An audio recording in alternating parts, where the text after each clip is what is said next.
이것이 무엇을 말하는 것인가 한번 생각해 보세요. 미국에서 나온 자료이기 때문에 미국의 예를 들긴 하겠는데 이게 무엇인지 한번 생각해 보시기 바랍니다. 미국에서만 해도 이것 때문에 7천만 명 정도가 고통을 당하고 있으며 매년 3만 8천 명 정도가 목숨을 잃는다는 것입니다. 이것 때문에 93조 원 정도의 생산성 비용이 낭비된다고 하는 것입니다. 10대들도 중년들도 그리고 노인들도 모두 이것 때문에 고통당하고 시달리고 있다는 것입니다. 이것을 치료하기 위해서 치아 교정에서부터 허브차, 명상에 이르기까지 온갖 방법이 동원되고 있다는 것입니다. 이것이 무엇이겠습니까? 바로 불면증인 것입니다. 왜 세상이 잠들지 못하는 것일까요? 하루에 한 번씩 이 밤 시간은 꼭 찾아오잖아요. 그리고 모든 것이 잠들고 고요해지는 이 시간에 실제로는 잠들지 못하는 사람들이 너무나 많다는 것입니다. 왜 세상이 잠들지 못할까요? 불안하기 때문이죠. 마음에 평안과 안식이 없기 때문인 것입니다. 인간이 행복을 누리는 데 있어서 굉장히 중요한 요소가 있어요. 그래서 환경도 중요하지 않은 것은 아니에요. 환경도 일정 부분 영향이 있습니다. 그러나 그것과는 비교할 수 없을 정도로 우리의 행복에 필요한 요소, 기여하는 요소가 있는데 그것이 내적인 마음의 평안과 안식이라는 것입니다. 그런 말씀이 있잖아요. 하나님의 나라가 무엇인가를 설명하는 가운데 사도 바울이 한 이야기가 있어요. 하나님의 나라는 먹는 것과 마시는 것에 있지 아니하고 오직 성령 안에서 의와 평강과 희락이라, 이런 말씀이 있지 않습니까? 평안이 있는 것, 우리가 천국이라고 하는 것을 죽어서만 경험하는 것이 아닙니다. 우리가 이 땅에서부터 하나님의 자녀있잖아요. 우리가 이 땅에서부터 하나님의 자녀이기 때문에 하나님의 나라를 누리다가 좀 불완전하지만 이 완전한 하나님의 나라, 천국을 누리게 되는데 하나님의 나라가 어디 있어요? 평안 가운데 있는 것입니다. 본문 말씀에서 다윗은 이렇게 고백하고 있어요. 그가 나를 푸른 풀밭에 누이시며 쉴 만한 물가로 인도하시는 도다. 하나님을 자기 목자로 삼은 사람의 입에서 나오는 평안과 안식의 고백인 것입니다. 이 비유적인 표현인 거예요. 푸른 풀밭, 거기서 평화롭게 풀을 뜯고 있거나 누워서 이렇게 쉬고 있는 양을 한번 생각해 보시기 바랍니다. 그리고 쉴만한 물가, 잔잔한 물가라고 했죠. 잔잔한 물가에서 물을 평화롭게 마시고 있는 양의 모습을 생각해 보십시오. 이 비유적인 표현으로서 자기가 누리고 있는 안식과 평화를 그렇게 목가적으로 노래하고 있는 것이지요. 말하자면 다윗의 마음에 하나님의 나라가 임하여 있던 것입니다. 여러분은 평안하십니까? 요즘에 불안장애, 우울증 또는 강박증 이런 것에 시달리는 사람이 얼마나 많은지 모릅니다. 예전에는 듣지도 못했던 무슨 공황장애, 무슨 장애가 그렇게 많지요. 이런 정신적인 어떤 문제를 표현하는 단어들이 굉장히 늘어났다고 싶습니다. 그만큼 이런 증세에 시달리는 사람들이 많다라고 하는 것이지요. 그러니까 불안장애, 우울증, 강박증 이런 것에 시달리는 사람이 많기 때문에 평안이 눕지를 못하는 것입니다. 누웠지만 자지는 못하는 거예요. 왜 사람들이 이렇게 불안해하는 것일까요? 몇 가지 이유가 있다고 싶습니다. 제가 다 이 불안의 이유를 설명을 드리는 것은 아니지만 대체적으로 굵직한 것만 몇 개 말씀을 드리겠습니다. 불안은 불확실성으로부터 나오는 것입니다. 세상과 우리의 삶을 한번 생각해 보세요. 확실한 게 있어요? 뭔가는 확실하다. 이건 도무지 흔들리지 않고 완전히 안전하다. 이렇게 생각할 만한 것이 있습니까? 그러면 우리가 인생을 처음 살잖아요. 두 번 살고 있는 사람은 없단 말이에요. 길을 다 알고 있습니까? 우리는 처음 가보는 길을 살고 있는 중이라고 하는 것입니다. 그리고 인생은 온갖 위험으로 가득 찬 곳이기도 한 것입니다.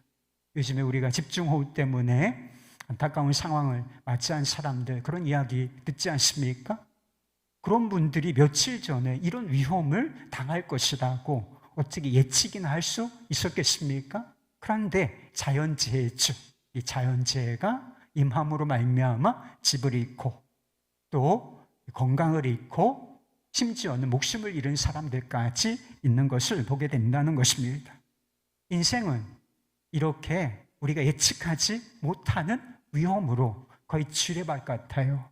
그래서 조심조심 걷지만 어디서 무엇이, 어떤 사건이 내 생명을 위협하고 내 삶을 위협하는 어떤 사건이 뻥 하고 터질지를 잘 모른다는 것입니다. 그러니까 안식이 없는 거예요. 요즘 청년들이 얼마나 불안해하는지 모른다는 것입니다.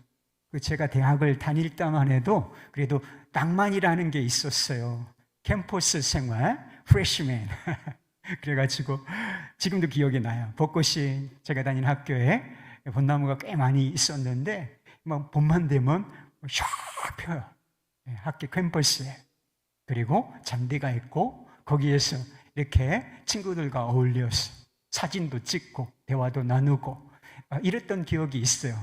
근데 요즘에는 이런 대학 생활의 낭만, 이런 것들을 찾아보기가 참 어렵다라고 하는 것입니다. 그래서 대학 다니는 청년들이 좀 각박하게 산다는 이야기가 많습니다. 미래가 대단히 불확실하기 때문이라고 하는 것입니다. 취업은 할 수 있을까? 내가 결혼은 할 수 있을까? 그리고 가정을 잘 꾸려나갈 수 있을까? 또 집은 하나 있어야 되잖아요. 요즘 세상에 집 없으면 낙업 취급당하잖아요. 그래서 연애할 때 집 있어? 이런 질문을 받기도 한다는 것입니다. 그 집은 살 수 있을지 확실하지가 않은 것이죠. 그래서 아예 이런 것들을 포기하고 사는 청년들이 너무나 많이 늘어나고 있다는 이야기를 듣고 있는 것입니다. 그래서 3포 세대니 4포 세대니 이런 이야기가 돌고 있는 것입니다. 사람들이 불안해하는 또 한 가지 이유가 있어요. 그것은 치열한 경쟁 사회 속에서 우리가 살고 있기 때문인 것입니다. 우리는 지금 거의 무한 경쟁 사회 속에서 살아가고 있습니다. 경쟁에서 뒤처지면 낙오자가 되고 실패자라고 하는 낙인이 찍히기가 쉽다는 것입니다. 경쟁에서 뒤처지고 실패자가 되거나 고만고만한 인생이 될까봐 사람들은 불안에 떨고 있습니다. 경쟁에서 이기고 성공한 사람은 불안하지 않을까요? 아니에요. 똑같이 경쟁에서 우위를 점유하고 성공한 사람처럼 보이는 그들 안에도 안식은 없다는 것입니다. 여러분, 성공하는 게 어렵겠어요? 그 성공을 계속 유지해 나가는 게 어렵겠습니까? 혹시 1등 해본 분들 계세요? 반에서 또는 전교에서 1등 해본 분 계세요? 해봤으면 좋겠네 나. 여러분, 1등을 하는 게 어려울까요? 1등을 일정 기간이라도 유지하는 게 어려울까요? 1등은 한 번 공부를 정말 바짝 하고 최선을 다하면 할 수가 있어요. 불가능한 이야기를 했네요, 제가. 그럴 수도 있다는 거예요. 공부를 좀 잘하는 친구들은. 그럴 수도 있지만 그 1등을 계속 유지하는 것은 훨씬 더 어려운 일이에요. 그리고 나보다 뛰어난 사람들은 언제든지 등장할 수가 있기 때문이라고 하는 것입니다. 어떤 분이 높은 지위에 올랐다는 것입니다. 그래서 세상 말로 출세했다, 이런 상황이 되었대요. 그래서 그 교회 목사님이 축하드립니다, 이렇게 말씀을 드렸더니 그분이 그러시더래요. 목사님, 솔직히 큰 걱정입니다. 불안해서 견딜 수가 없습니다. 이랬다는 것입니다.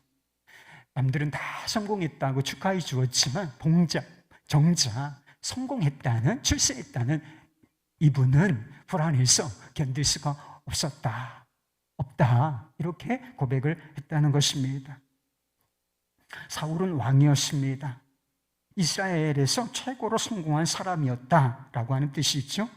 이스라엘에서 이 나라 전체에서 1등 누구예요? 사울이었다는 것이지요. 그러나 그의 마음에는 안식이 없었습니다. 불안하고 두렵고 그리고 우울하고, 그래서 나중에는 이 증세가 시작이 되더니 이게 나중에는 점점 심해져요.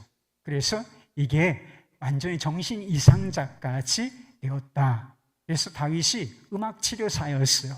그래서 하프를 아주 이렇게 아름답게 멋있게 타면 그 증세가 좀 좋아지고, 그래서 음악 치료사, 치료를 받을 정도로 그런 증세까지 되었다는 것입니다. 왜 사울이 이런 증세를 보였겠습니까? 다윗을 경쟁 상대로 생각했기 때문이라고 하는 것입니다. 다윗에게 자기 자리를 빼앗길까 봐 그렇게 불안해했다라고 하는 것입니다. 이런 것들이 우리를 불안하게 하게 하지만 사실 불안의 근본 원인이 따로 있어요. 우리가 불안해하는 그 뿌리가 있다는 것입니다. 우리가 목자 없는 양처럼 살고 있기 때문인 것입니다. 양으로 하여금 목자를 잃게 만드는 것, 목자 없는 양처럼 살게 만드는 것, 이게 바로 죄라는 것의 실체인 것입니다. 여러분, 죄가 뭔지 아세요? 죄의 정의. 제가 이 이야기를 사실은 자주 드렸어요.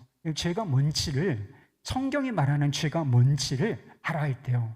성경이 말하는 죄는 단순히 무슨 도둑질, 거짓말, 살인, 간음, 폭력 뭐 이런 정도가 아니라는 것입니다. 이것은 윤리적인 죄고, 이런 죄를 지으면 고통이 임해요. 심각한 것입니다.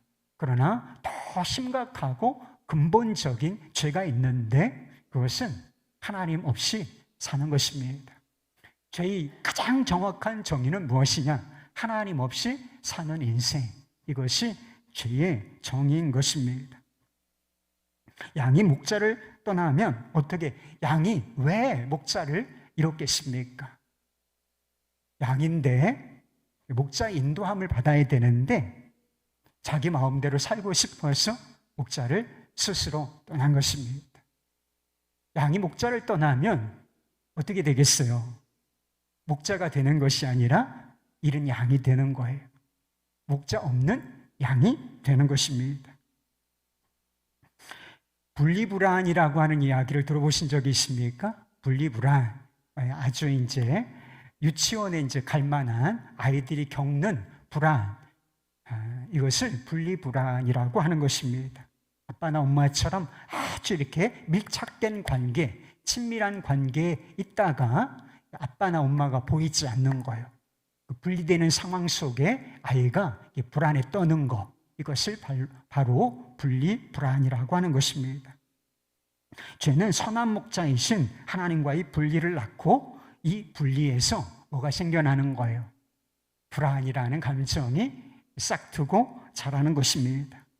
이것이 세상 모든 사람들이 겪고 있는 불안과 두려움의 근본 뿌리인 것입니다.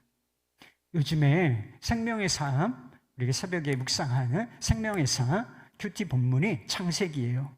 이 4장 말씀에 가보면 가인이 아벨 동생을 죽이는 죄를 짓습니다. 하나님께서 가인에게 저주를 명하세요. 어떤 저주를 명하시냐면 내가 밭을 갈아도 땅이 효력을 내지 않을 것이다 라고 하는 저주, 땅에 저주를 내리시고, 또 하나 저주를 받게 된 것이 있는데 내가 땅에서 유리하며 방황하는 자가 될 것이다. 그래서 사람들의 낯을 피하면서 이렇게 죽임을 당할까 봐 내가 피하는 자의 삶을 살가, 도망자의 삶을 살게 될 것이다. 그렇게 저주를 선언하셨습니다. 가인이 하나님 앞을 떠났다, 이런 표현이 있어요. 그것은 쫓겨난 것이기도 하고 스스로 떠난 것이기도 했습니다. 그래서 하나님 앞을 떠나서 어디로 가느냐 하면 에덴의 동쪽 노시라고 하는 땅에 정착을 하게 되었다라고 했습니다. 정착을 했지만 노시라고 하는 땅의 이름이, 노시 무슨 뜻이냐? 유리하다, 방황하다, 흔들리는다는 뜻이에요. 그런 땅에 들어가서 그가 선택한 일이 무엇이냐? 성을 쌓았다는 것입니다. 노 땅에 가서 성을 쌓으렸다. 돌로 성을 쌓았는지 흙으로 성을 쌓았는지 모르지만 하여튼 성을 쌓으렸다라고 말했습니다. 왜 성을 쌓았겠어요? 그 안에서 안전과 안식을 도모하기 위함이었다는 것입니다. 땅에 정착하여 성을 높이 올려 쌓고 안전과 안식을 도모했지만 그의 마음은 여전히 유리하고 방황하는 상태에 있었다라고 하는 것입니다. 땅에 정착하여서 성을 높이 하나님의 말씀을 거부한 거예요. 유리하고 방황하는 자가 될 것이다. 그러나 내 생명은 보호될 것이다. 이렇게 말씀하셨는데 이게 자기 생명을 보호하고 싶어서 안식을 취하고 싶어서 노 땅에서 높은 성을 건축하고 그 안에 거주하여 살았지만 그의 마음은 불안하고 안식이 없었다는 것입니다. 안전과 안식에 거쳐 있은 하나님을 떠났기 때문이라고 하는 것입니다. 목자를 떠난 양들이 하는 일도 똑같은 것입니다. 우리가 하는 일이 똑같아요.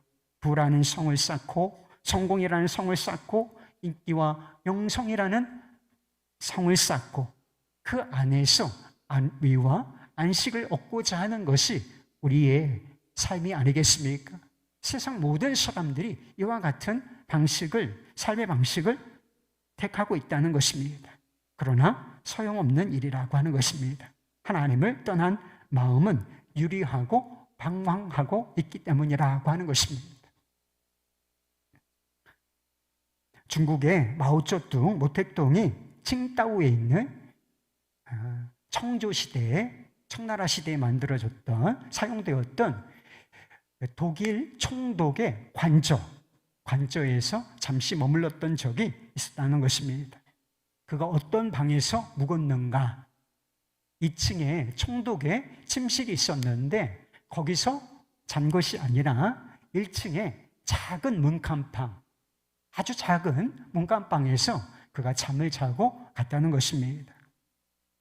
이 마오쩌둥은 중국 공산당, 공산혁명을 일으킨 그 당시 중국의 최고 지도자, 1인자, 권력의 최고봉에 있었던 사람인 것입니다. 그런데 왜 그 최고 권력자가 총독의 침실을 놔두고 아주 작은 문간방에서 잠을 잔 것이겠습니까? 암살자가 침입을 하게 되면 총독의 침실을 노릴 것이 뻔했기 때문에 상대적으로 안전하다고 생각하는 이 문간방, 덜 위험하다고 생각하는 이 문간방, 그리고 도망치기 쉬운 이 1층의 문간방을 선택하여 선잠을 잤던 것입니다. 권력이라는 성, 그리고 세상의 모든 것을 다 가진 자처럼, 모든 성을 다 쌓아올린 사람처럼 보였지만 그의 마음은 암살에 대한 두려움으로 유리하고 있었다라고 하는 것입니다. 목자를 떠난 양들이 하는 일 하나는 이렇게 가인처럼 성을 올리는 일이에요. 그리고 또 한 가지 하는 일이 있는데 그것이 웅덩이를 파는 일인 것입니다. 예레미야서에 보면 하나님께서 이스라엘 백성들에게 하신 말씀이 있습니다. 그들이 저지른 2가지 죄악을 지적하는 말씀이 나오는데 2장 13절 말씀입니다. 내 백성이 2가지 악을 행하였나니, 원래 이스라엘 백성이 누구의 소유며 누구의 양입니까?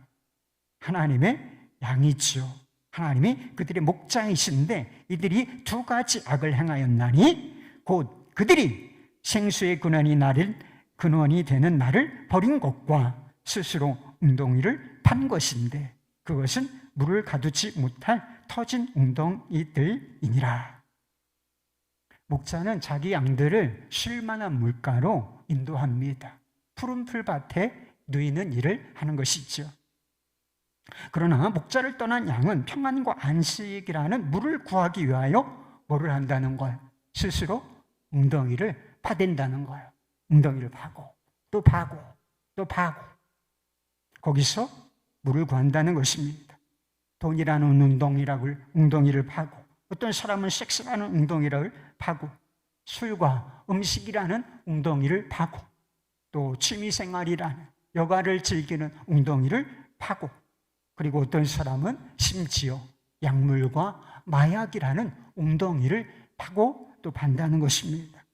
그러나 이것은 쉴만한 물가가 아니라 물을 가두지 못한 터진 웅덩이일 뿐이라고 하는 것입니다. 평안과 안식이라고 하는 것은 안정감에서 오는 거예요. 안정감이 있습니까? 좀?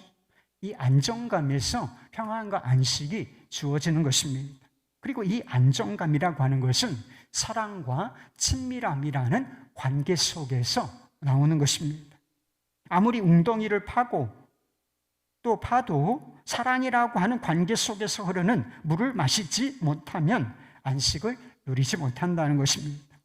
말하자면 그 세상에 어떤 것도 목자가 있다. 내게 목자가 있고 나는 그분이 기르시는 양이다. 이런 것에서 오는 안정감, 이것을 대체할 것은 존재하지 않는다라고 하는 것입니다. 아무리 높은 성을 쌓아도, 아무리 깊은 웅덩이를 파도 안식을 누리지 못하는 사람들, 예수님께서 그런 사람들을 위하여 오시고 이렇게 말씀하셨지요.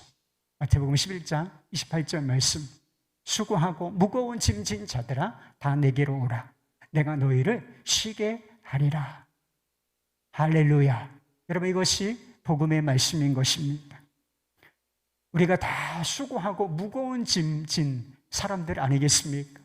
여러분, 인생이 뭐 대단한 줄 알아요? 예수님께서 우리 인생을 정의하시기를 수고하고 무거운 짐 인생이다. 그렇게 정의를 해주시지 않았습니까? 인생의 가장 무거운 짐이 뭐예요? 부모를 섬기는 짐입니까? 자녀를 양육하는 짐인가요? 직장 생활을 해야 하는 수고와 짐입니까? 그런 것도 수고로울 수는 있어요. 인생의 짐이라고 표현할 수는 있습니다. 그러나 우리에게 가장 무거운 짐은 바로 죄의 짐인 것입니다. 목자이신 하나님 없이 사는 짐을 말하는 것입니다. 인생을 수고롭고 불안하게 만드는 이 짐을 예수님께서 져주시겠다, 이렇게 말씀하셨다는 것입니다. 내게 오라고요. 그리고 실제로 우리의 이 죄짐, 가장 무거운 이 죄짐을 담당하시기 위해서 예수님께서는 십자가에 달려 죽으신 것입니다. 그러니까 우리의 인생의 짐, 죄의 짐, 전 인류의 짐을, 그 무거운 짐을 다 지고 그 짐의 무게에 깔려 죽으신 사건, 이것이 바로 우리 주 예수 그리스도의 십자가인 것입니다. 여러분은 예수 그리스도께로 나아가셨습니까? 예수 그리스도를 마음속에 영접하시고 믿으셨습니까? 그래서 목자 없는 삶을 이제는 청산하셨어요. 여러분도, 우리도 다 목자 없이, 목자 없는 양같이 살지 않았습니까? 근데 그 삶이 이제 깨끗이 청산하고, 여호와는 나의 목자시다, 이런 분명한 확신과 믿음 안에서 살고 있는지를 묻는 것입니다. 실제로 목자로 양을 치던 펠리 켈러라고 하는 분이 쓰신 책이 있어요. 그 책에 보면 양이 눕기 위한 4가지 조건이 있다고 했습니다. 동물들이 잘 눕지를 않는데, 특별히 초식동물은 잘 눕지를 않습니다. 잡혀먹을까 봐 이렇게 눈치를 얼마나 보는지 몰라요. 그런데 이 양이 눕는 경우가 4가지 경우가 있는데, 이 4가지 조건이 딱 맞아 떨어져야 눕는다는 것입니다. 첫째로는 양이 배가 불러야 한다는 것입니다. 배고프면 절대로 눕지 않는다는 거예요. 둘째로 양들 사이에 갈등이 없어야 한다는 것입니다. 막 치받고 싸우고 모기 갖고 경쟁하고 이러면 눕지를 않는다는 것입니다. 셋째로 양들을 괴롭히는 날파리나 모기 같은 해충, 이 벌레가 없어야 한다는 것입니다. 그리고 결정적으로 4번째, 양들은 불안하면 자리에 눕지를 않는다는 것입니다. 근데 뭐가 불안한가? 뭐가 불안해요? 양들이 뭐가 불안하겠어요? 일이 사자, 이런 맹수가 있으면 불안할까? 그렇죠. 그런데요, 양들이 가장 불안해하는 것이 목자가 눈에 보이지 않을 때라고 하는 것입니다. 목자가 보이지 않으면 절대로 양들은 눕지를 않는다는 것입니다. 목자가 곁에 있어야 양들이 비로소 안심하고 눕는다. 목자가 있으면 주변에 일이나 사자, 이런 육식동물, 맹수가 있다 할지라도 양은 평화롭게 풀을 뜯고 또 누워서 쉬기도 한다는 것입니다. 목자가 있느냐 없느냐, 이 차이가 근본적인 차이라는 것이죠. 여러분의 눈에는 목자가 보이십니까? 우리가 예수 그리스도를 믿을 때 우리의 삶의 환경이 천국처럼 변하는 것은 아니에요. 그런 기대가 있긴 하지만 내 삶의 환경이 막 다 좋아지고 문제 다 사라지고 아마 평탄했으면 좋겠다, 이런 기대를 갖지만 실제로 그런 일은 일어나지 않아요.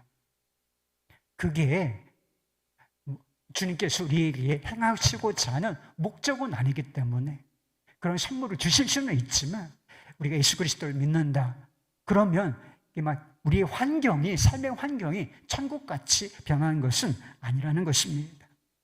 환경은 비슷해요. 예전이나 미래도 여전히 불확실하고 치열한 경쟁 사회 속에서 살아야 하는 것도 마찬가지 아니겠습니까?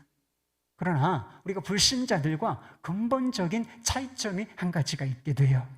그것은 우리가 예수 그리스도를 믿을 때에 새로운 관계를 얻게 된다는 것입니다.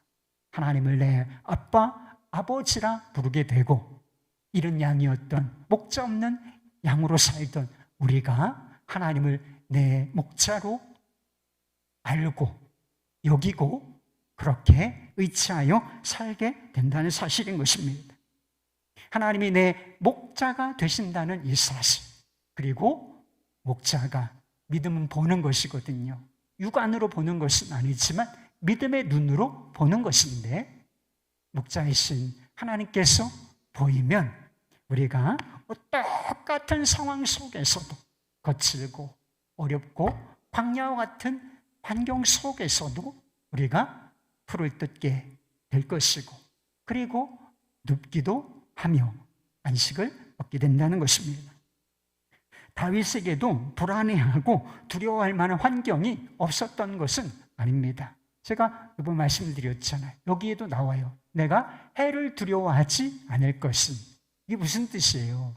해 받을 상황이 있었다는 얘기입니까? 없었다는 것입니까? 있었다는 뜻이에요. 내가 해를 당한 상황은, 환경은 그랬지만 그럼에도 불구하고 내가 두려워하지 않는다, 이렇게 고백하고 있을 뿐이라고 하는 것입니다. 주변에 이리도 있고 사자도 있었다는 것이지요. 그럼에도 그가 평안과 안식을 고백한 것은 그가 믿음으로 보고 있는 것이 있었기 때문인 것입니다. 뭘 보고 있었을까요? 그가 믿음의 눈이 열린 자라서 목자가 자기 곁에 계시다라고 하는 것을 훤히 보고 있었기 때문에 해를 당할 만한 상황 속에서도 두려워하거나 불안해하지 않고, 여호와는 나의 목자시니 내게 부족함이 없으리로다 고백하며, 그가 나를 푸른 풀밭에 누이시며 쉴 만한 물가로 인도하시는도다 라고 고백할 수가 있었던 것입니다. 여러분, 다윗의 고백을 보십시오. 다윗의 고백을 잘 살펴보세요. 그는 내가 푸른 풀밭에 눕는다, 이렇게 자의적으로 얘기하고 있지 않아요. 자기 중심적으로 이야기하고 있지 않는단 말이에요. 뭐라고 이야기하고 있는 거예요? 그가 나를 푸른 풀밭에 뭐 하시며 누이시며, 내가 눕는 게 아니고 저기 푸른 풀밭 보이네, 그래서 누워지는 게 아니고, 그래 목자가 있지, 목자가 믿음의 눈으로 보이니까 위험스러운 상황, 해받을 만한 상황이 있었지만 그래 나는 안전하다, 이렇게 확신하고 그가 누울 수 있었다라고 하는 것입니다. 이것은 목가적인 표현이고 좀 비유적인 표현이라고 할 수 있는데 시편 4편이에요. 시편 4편에도 똑같은 이야기가 나와요. 다윗이 지은 시인데 거기에 보면 4절인가 이런 말씀이 나와요. 4절에 내가 평안히 눕고 자기도 하리니 나를 안전하게 하시는 이는 오직 여호와시나이다. 이런 평안과 안식의 근거가 뭐에 있었다는 거예요? 다 사람들은 환경에서 평안과 안식을 찾지만 평탄하면 그게 안식이라고 평안이라고 여기지만 거기에는 없어요.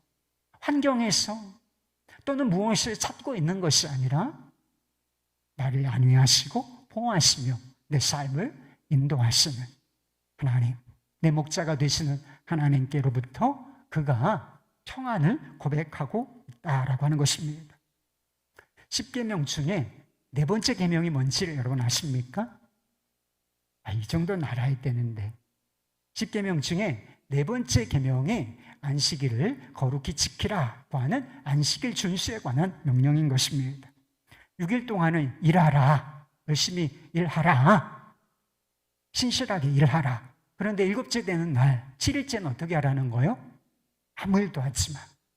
아무 일도 하지 마. 너도 일하지 말고 너의 가족들도 일하지 말고 그리고 내게 속한 종들도 일하지 말고 심지어는 모두 일하지 말라 그래요. 짐승들, 부리는 짐승들이 있잖아요. 소나 또는 나귀나 이런 짐승들도 일을 시키지 말라. 그래서 올스탑이에요. 지금도 유대인들은 안식일을 얼마나 철저히 지키는지 몰라. 불도 안 켜, 이 사람들. 전기 스위치도 안 켜고 불편하니까 자동으로 맞춰놓습니다.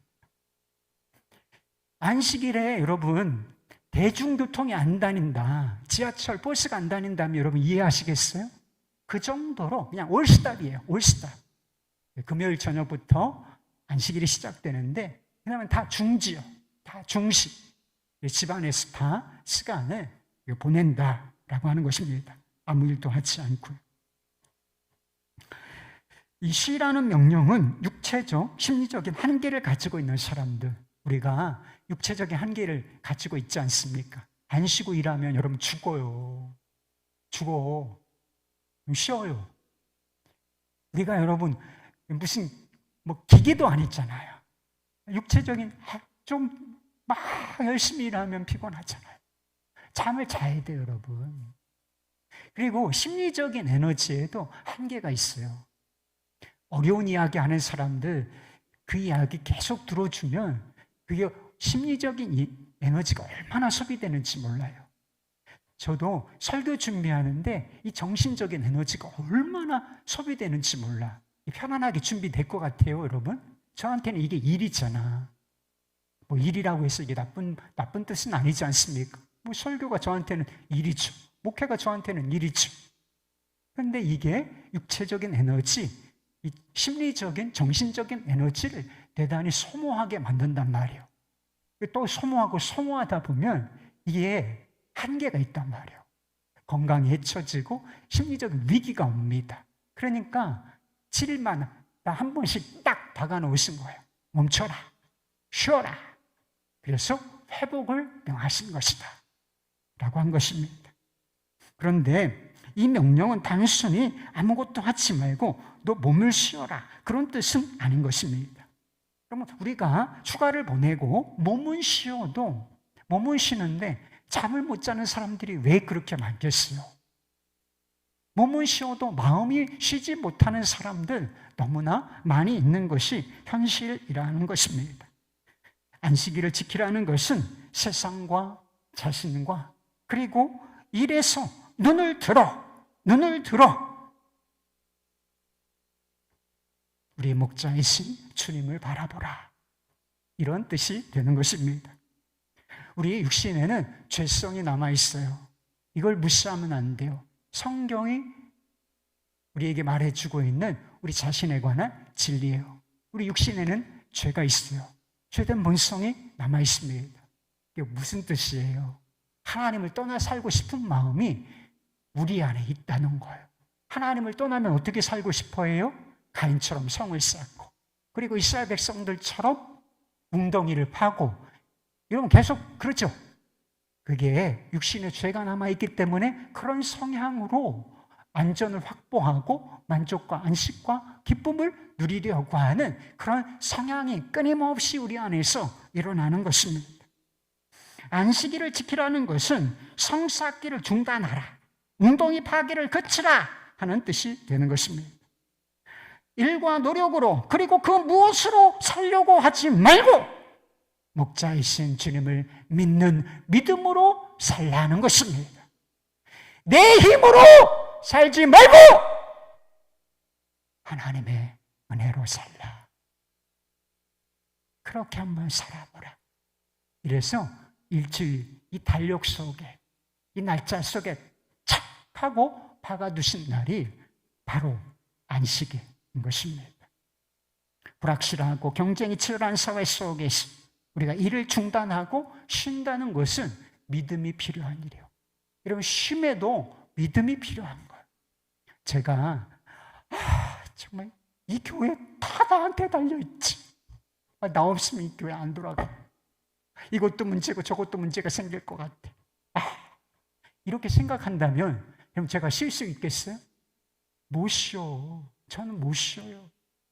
그런데 나 없어도 되지, 이런 믿음이 있어야 일을 중단할 수 있는 거예요. 휴가를 떠날 수가 있는 것입니다. 여러분, 쉬지 않고 일하면 경쟁에서 우위를 차지할 수 있지 않겠습니까?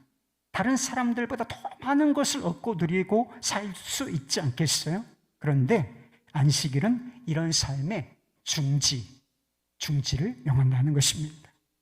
그래서 우리가 믿음이 훈련되어져야 하는 것인데, 우리가 믿음의 훈련을 받는다라고 하는 것은 어떤 측면이 있는가?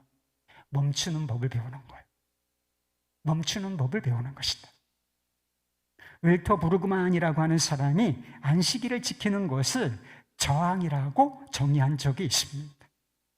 세상 논리와 세상의 삶의 방식, 성을 쌓고 웅덩이를 받는 거죠. 이런 삶의 방식에 저항하는 것이다, 이런 이야기를 한 적이 있어요. 그는 책에서 이렇게 말했습니다.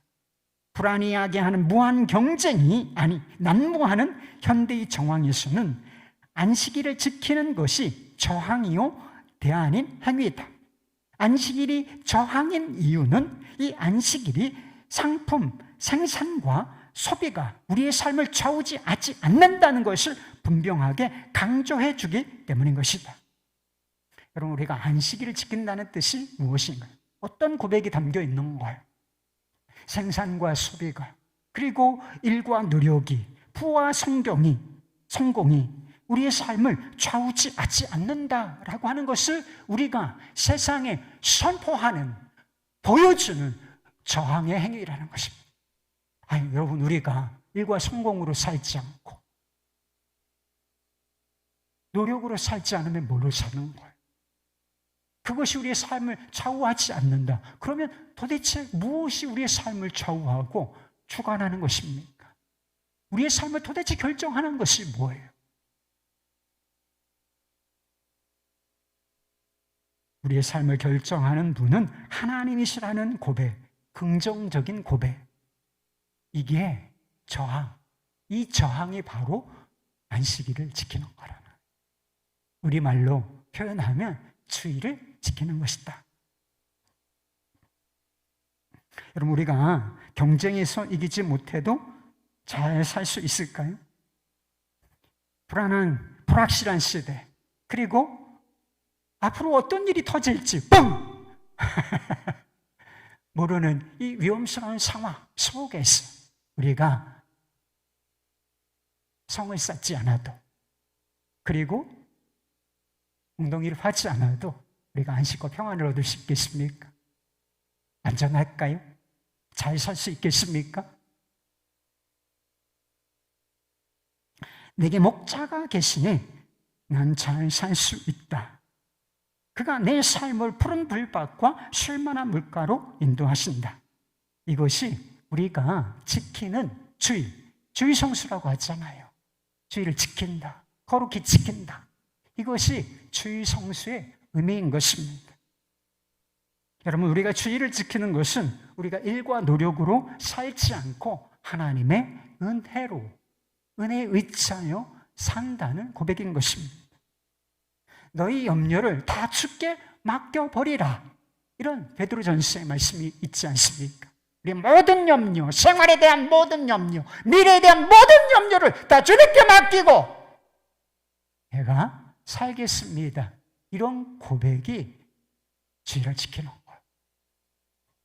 부와 권력과 성공에서 평안과 안식을 찾지 않고 하나님의 은혜 안에서, 그분의 사랑 속에서 안정감을 누리겠다라고 하는 고백인 것입니다.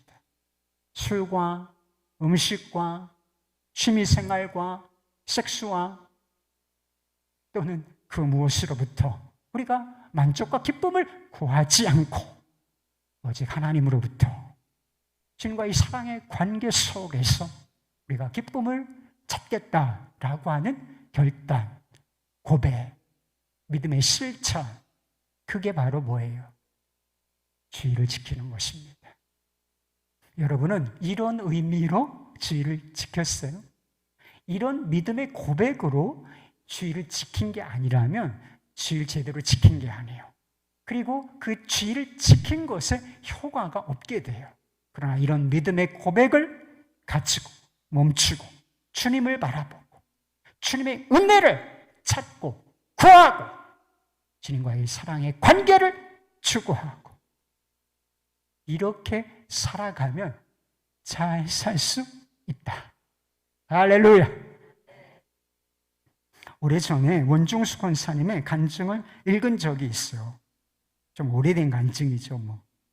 권사님이 암 전문의로서 명성을 얻게 되면서 정신없이 바빠졌다는 것입니다. 그래서 수입이 늘어났어요. 의사가 돈을 많이 버는 직업에 속하잖아요. 수입이 많이 늘어나고, 그리고 암 전문의로서 유명해지니까 환자들이 늘고 수입은 더 늘어나고 더 바빠지고, 그래서 좋은 집으로 이사를 하기도 하고 선교 사업에도 열심히 도울 수 있었다고 했습니다. 그런데 자연스럽게 병원이 하나 나와서 병원을 인수할 수 있는 기회가 주어졌다는 것입니다. 그래서 이 병원을 인수하게 되면 그 당시 돈으로 30만 달러, 한 4, 5억 원, 지금으로 따지면 몇 배 정도 될 수가 있는 그런 정도의 수익인 것이죠. 그런 수익이 더 생길 수 있는 기회가 주어진 것입니다. 그 돈이면 자선 사업이나 선교 사업을 더 많이 할 수 있는 좋은 기회라고 생각이 되었다는 것입니다. 근데 한 가지 고민되는 게 있었대요. 병원을 더 하나 운영하게 되면 너무 바빠질 것이, 지금도 바쁜데, 지금도 너무 바빠졌는데 더 바빠질 것은 불보듯 뻔한 일이고, 그게 더 바빠지게 되면 자신이 새벽 기도회를 할 수 없을 것 같은 그런 느낌이 확 오게 되었다는 것입니다. 당시 권사님은 새벽 기도회로 하루를 시작하고 있었고, 새벽 여명에 주님을 만나는 기쁨에서 삶의 활력을 얻고 있을 때였습니다. 병원을 인수하면 이런 기쁨을 포기해야 한다고 생각이 되었던 것이죠. 그래서 이 문제를 놓고서 기도하기 시작했고, 곧 주님의 응답을 얻고서 결정을 내리게 되었다는 것입니다. 병원 인수를 포기하기로 결정을 했다는 것입니다. 하나님께서 자신이 돈을 많이 벌고, 그래서 그 번 돈으로 나를 위해 쓰는 게 아니라 선교 사업을 하고 자선 사업을 하는 것보다 뭘 더 좋아하실 것 같은가? 내가 새벽 기도회 하는 것을 더 기뻐하실 것이다 라고 하는 확신이 들었다는 거. 그래서 병원 인수를 과감히 포기하게 되었다는 것입니다. 권사님이 병원 인수를 포기하고 더 많은 수입을 포기할 수 있었던 이유가 무엇이겠습니까? 새벽 기도 있지만 새벽 기도가 그것만을 말하는 건 아니잖아요. 새벽 기도가 상징하고 있는 것이 있었는데 그것은 주님과의 관계인 것입니다. 이 주님과의 관계가 더 많은 수입, 더 큰 병원, 이거보다 더 중요하게 여겨졌기 때문에 병원 이수를 포기할 수 있었던 거예요. 주님을 따르는 것이 가장 중요한 가치, 문제였기 때문인 것입니다. 병원 인수를 포기했을 때 사실 좀 아까운 생각이 들기는 했다는 것입니다. 그러나 하나님의 뜻에 순종하는 것이 복이다. 하나님의 뜻에 수입은 포기되었지만, 병원은 포기되었지만 내가 하나님의 뜻을 따르는 것이 내게 복이다. 이런 내면의 소리가 들려서 마음을 다독여 주었다는 것입니다. 그리고 마음에 인해 안식과 평안이 찾아왔다는 것입니다. 원사님이 그런 고백을 하셨어요. 새벽 이슬을 맞고 찬송을 부르며 집을 향하는 그 기분은 느껴보지 않은 사람은 모릅니다. 세상은 결코 알 수도 이해할 수도 없는 행복이 아니겠습니까? 하나님을 자기 목자로 믿고 따르는 사람이 누리는 행복인 것입니다. 안전의 확보를 위해서 성을 쌓는 삶, 그리고 만족을 얻기 위해서 웅덩이를 파는 삶. 사랑하는 여러분, 여러분이 하나님의 자녀다, 양이다, 이렇게 정말 믿어진다면 이런 세속적인 삶의 방식에 저항하시기를 바라요. 믿음으로 맞서 그렇게 살지 않아도 살 수 있다 라고 저항하시기를 바랍니다. 자기 힘과 노력으로 사는 삶에 안식을 명하십시오. 내가 예수의 이름으로 명한다. 나는 안식할지어다. 중단할지어다. 쉴지어다. 그렇게 명하고 안식을 취해보시기 바랍니다. 내 곁에 목자만 계시면 된다. 나는 오직 그분만 따르면 된다. 이 확실한 믿음 안에서 하나님이 주시는 안식과 평안을 깊이 누리며 사실 수 있기를 우리 주 예수 그리스도의 이름으로 축원합니다. 할렐루야!